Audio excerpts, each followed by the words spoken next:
வணக்கம். மட்டக்களப்பின் இன்னொரு சுவையுடன் மீண்டும் உங்களை சந்திப்பதில் மகிழ்ச்சி அடைகிறேன். வாங்க சமையலுக்கு போகலாம். இன்று கக்கரிக்காய் சோதி தான் பார்க்க போகிறோம்.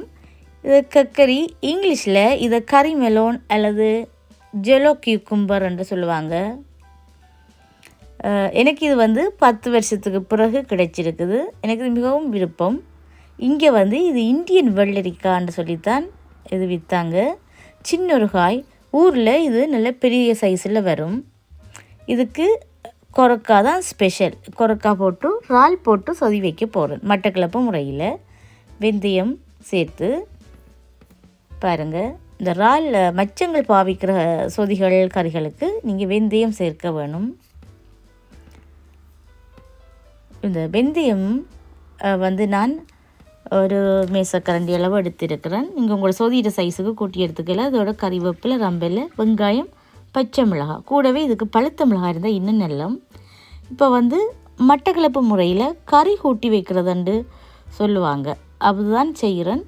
மண் சட்டிக்குள்ளே ஒரு 1/2 கப் தண்ணி விட்டு இதில் வெட்டின கக்கரிக்காய், வெங்காயம், பச்சை மிளகாய், கறிவேப்பிலை, ரம்பையில், இறால் எல்லாத்தையும் சேர்த்து கூடவே ஒரு 1/2 தேக்கரண்டி மஞ்சள் தூள், அதோட ஒரு 10 மிளகு இருந்தால் பகைவர் வீட்டிலையும் உண்ணலாம். அதோட உப்பு தேவையான அளவு போட்டு நாங்கள் அவிய விடுவோம். இப்போ இதோடைய கொரக்காவையும் சேர்த்து போட்டிங்கன்னா உங்களுக்கு அந்த காய் அவிய கொஞ்சம் நேரம் எடுக்கும். இன்னும் நான் அடுப்பு ஆன் பண்ணல, இப்போ அடுப்பு ஆன் பண்ணியிருக்கிறேன்னு பாருங்கள். சரி, இப்போ இதை நாங்கள் மூடி அவிய விடுவோம். திறந்து அவிய விட்டால் கொஞ்சம் லேட் ஆகும். இதோடு எனக்கு பழுத்த மிளகாயையும் கண்டுபிடிச்சிட்டேன். மிளகாப்பழம், அதையும் மிளகாப்பழம் அல்லது கொச்சிப்பழம் என்று சொல்லுவாங்க. இதோட கட் பண்ணி போட்டு அவிய விடுவோம். இப்போ பாருங்கள், 3/4 வாசி அவிஞ்சிட்டு இதுக்குள்ளே 3வது தேங்காய் பால், அதாவது ஃபர்ஸ்ட் செகண்ட் அடுத்ததாக புளிகிற 3வது தேங்காய் பால் அதை ஊற்றி இதுக்குள்ளே வெந்தயம் ஒரு மேசக்கரண்டி போட்டு எடுத்து வச்ச வெந்தயம், கொரக்காப்புளி போட்டு நச்சீரகம் பெருஞ்சீரகம் தூள் போடுறேன். அதை தேவைக்கு போட்டுக்கொள்ளுங்க.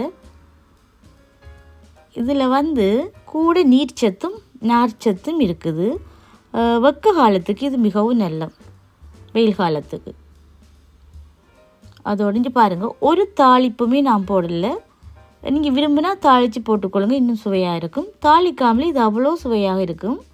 இப்போ ஃபர்ஸ்ட் கோகோனட் மில்க் 1/2 கப் விடுறேன். அதாவது முதலாவது தேங்காய் பால், கட்டிப்பால்னு சொல்லுவாங்க, திக் கோகோனட் மில்க். இந்த வாசம் ஆள தூக்குது, அவ்வளோ வாசமாக இருக்குது. உடனே சாப்பிட வேணும் போல இருக்குது. இதில் தோல் சாப்பிடக்கூடாது. தோல் எடுத்துட்டு இதை காய் சாப்பிட வேணும். அதுக்காக தான் பெருசாக போடுறது. இதே மாதிரி ட்ரை பண்ணி பாருங்கள். நன்றியுடன் தீபா.